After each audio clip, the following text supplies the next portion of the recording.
આપણી મિલકતના જે ભાવ 40 કે 50 લાખ થયા છે, જો આ કાયદાનો વિરોધ નહીં કરીએ તો તમારા 40 થી 50 લાખના 5 લાખ થતા પાછા વાર નહીં.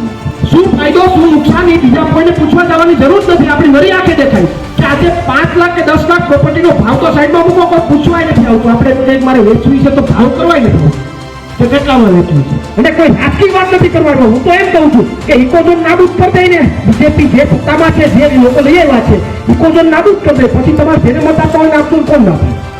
નાબૂદ કરી દેતા હોય તો આપણે કોઈ નાય ન કરી શકીએ. લોકશાહીની અંદર કોઈને પાડવા હોય તો બતાવવું હોય ને કે અમે તમારી વિરોધમાં છે, તો સૌથી મોટી લડાઈ છે ને એ રાજકીય લડાઈ છે. કારણ કે એને એના અસ્તિત્વ જોખમમાં મુકાય તો તમારી સામે જોઈ, બાકી તમારી સામે હું કામ છું.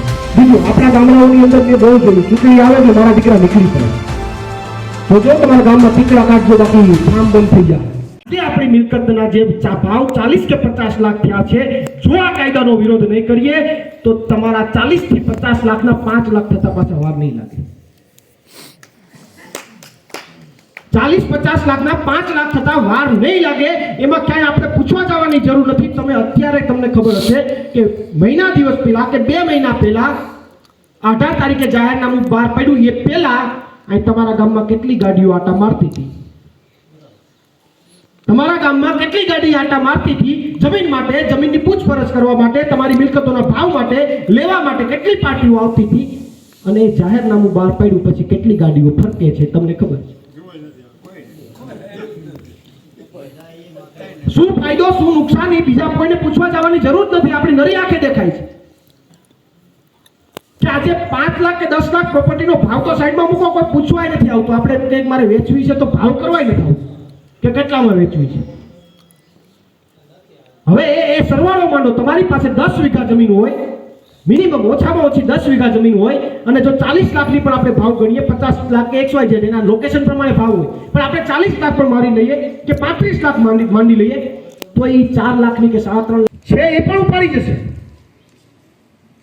અને કોઈ રાજકીય વાત નથી કરવાનો. હું તો એમ કહું છું કે ઇકોઝોન નાબૂદ કરી દઈને બીજેપી જે સત્તામાં છે, જે લોકો લઈ આવ્યા છે, ઇકોઝોન નાબૂદ કરી દે, પછી તમારે જેને મત આપવા હોય આપજો, કોણ ના પાડે?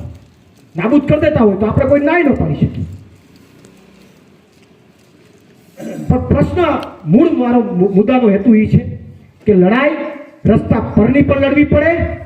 લડાઈ લોકશાહીમાં સૌથી મજબૂત લડાઈ રાજકીય લડાઈ છે.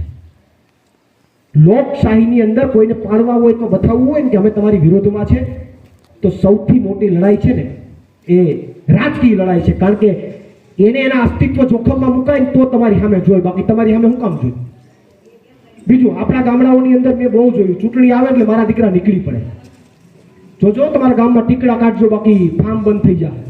હાલમાં ગીરમાં ચાલતા ઇકોઝોનના આંદોલનની વચ્ચે સરકારે લોકોનું ધ્યાન ડાયવર્ટ કરવા માટે કોઈ વન્ય પ્રાણી અથવા સિંહ દ્વારા માણસ ઉપર હુમલો થાય અને હુમલાથી માણસને ઈજા થાય અથવા મૃત્યુ થાય તો એમના માટે સહાય આપતો એક GR બહાર પાડ્યો છે.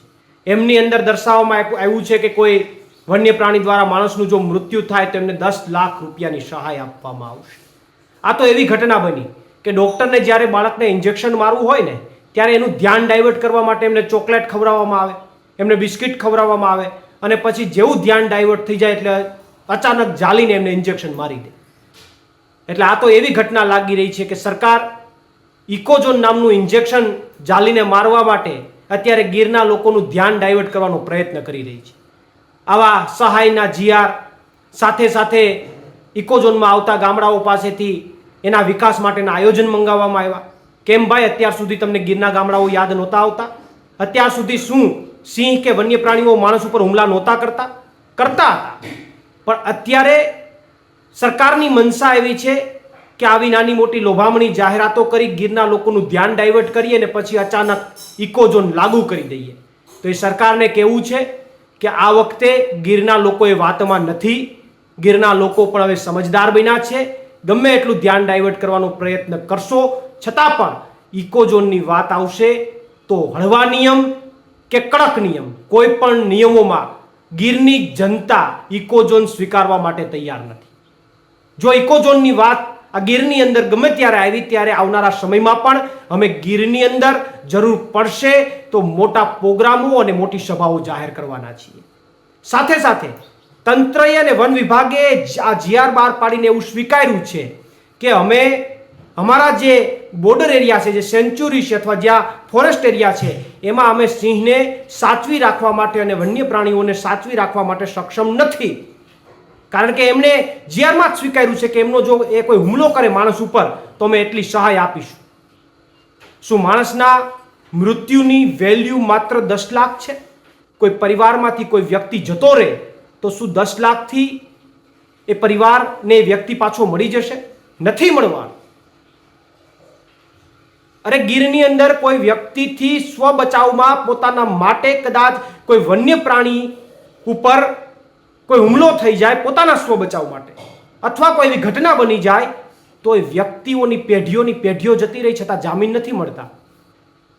અને તમારો સિંહ, તમારા વન્ય પ્રાણીઓ માણસ ઉપર હુમલો કરી દે, એને મારી નાખે તો 10 લાખ રૂપિયા આપીને તમે